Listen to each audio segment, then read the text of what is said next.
The other thing I was thinking about before you arrived was you must know how to ask a good question. Asking good questions is so important in life generally, whether you're trying to help a friend, you're trying to hire someone, you're trying to understand anything. It's all about inquiry. How does one ask better questions? Did you learn anything about that at Gallup? Well, you're right. That's what the product is.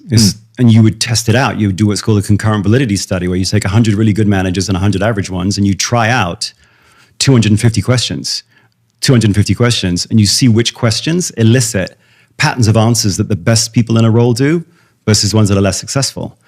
And many of the questions that you thought were great questions, you have to throw out because they don't work. As in, the most successful people don't answer them in any way that's similar to each other and different than these people. So that's really what the business was, trying out lots of different questions to figure out what are the best questions you can ask, in this case, for a particular role or job. But in general, if you want to ask really good questions, the first thing to know is you should be asking open-ended questions. So you're asking, what did you love most about your previous work? Open, not yes, no's, like just open-ended. What did you love most about? It sounds like an obvious thing, but it's amazing how close-ended our questions are. As opposed to like, what would be an example of a close? Did you love managing people? Are you an overachiever or an underachiever? Okay. Do you like overcoming people's resistance to your ideas? That's okay. Yes. So you can, if you're not careful, you close the answer down. Best questions are always like, tell me about a time when you built something that you didn't expect to build.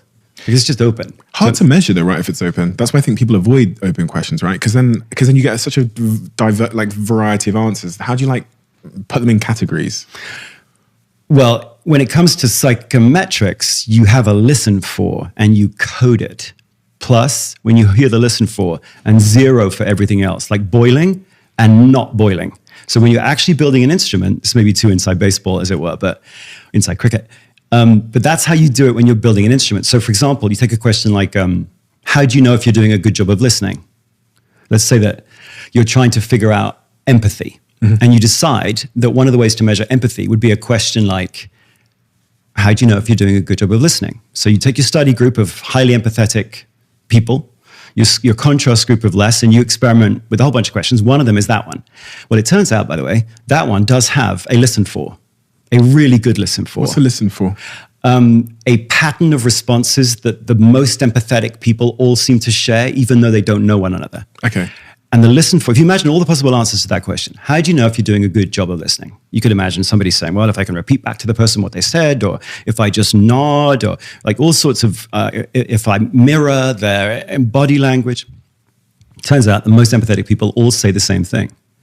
They don't say it in exactly the same way, but they say exactly the same thing. They all say, I know I'm doing a good job of listening when the other person keeps talking. Well, that's interesting because that means the empathetic person instinctively knows that the job of a listener is not to understand what the person's saying. Interestingly, the job of a listener is to be, however they do it, in such a way that you keep talking. The outcome of listening is the other person sharing. In terms of building an instrument, once you go, oh, wow, all the most empathetic people say the same thing to that question. How do you know if you're doing a good job of listening when the other person keeps talking? Well, then that becomes a listen for. And then whenever you're trying to measure empathy, you throw that question out, you shut up, you let the person talk, and then if you hear unprompted, off the top of their head, if they just say, unprompted by you, no cues from you, no biases from you, no nudging because I like the look of you when you walked in, you just shut up. Even when the person says, well, what do you mean by that? And by the way, this is one of the tricks of interviewing, you have to learn your parry phrases. A parry phrase is like, when somebody, because everyone wants to try to narrow you down. I'm sure in Dragon's Den you've seen this. Like people try to narrow you down towards getting to the place where you say yes. And so when somebody says, how do you know if you're doing a good job of listening? The interviewee tends to say, well, what do you mean by that? You mean at home or at work? Do you mean if I know them really well, if I don't? And the tendency, because that's just what humans do, is to go, work. Or when someone you don't know well, and you narrow it down so they can get the right answer. So you have to learn a parry phrase like, well, I know what I mean by that, but I'm interested in what you mean by that. Just to knock it back. Just to knock it back. And then if you ask a question like that and the person spontaneously goes, if the other person keeps talking, and then you actually code that, you can score it. Going back to your question about how do you score it, you can score that. You didn't tell them what to say. You asked an open-ended question and you knew what you were listening for. And so you can code it, in this case, a plus. And everything else isn't a bad answer. It's just a non-predictive answer of that particular trait. If you wanted to select really good salespeople, here's a great question. How do you feel when someone doubts what you have to say? How do you feel? Open-ended. How do you feel when someone doubts what you have to say? Imagine all the possible answers to that question. And what you find is highly successful people, get 100 of them, less successful salespeople, get 100 of them. These people, in answer to that question, how do you feel when someone doubts what you have to say? They all say, it pisses me off. The successful ones. say Yes. Look, don't buy from me. That's all right. Disagree with me. That's all right.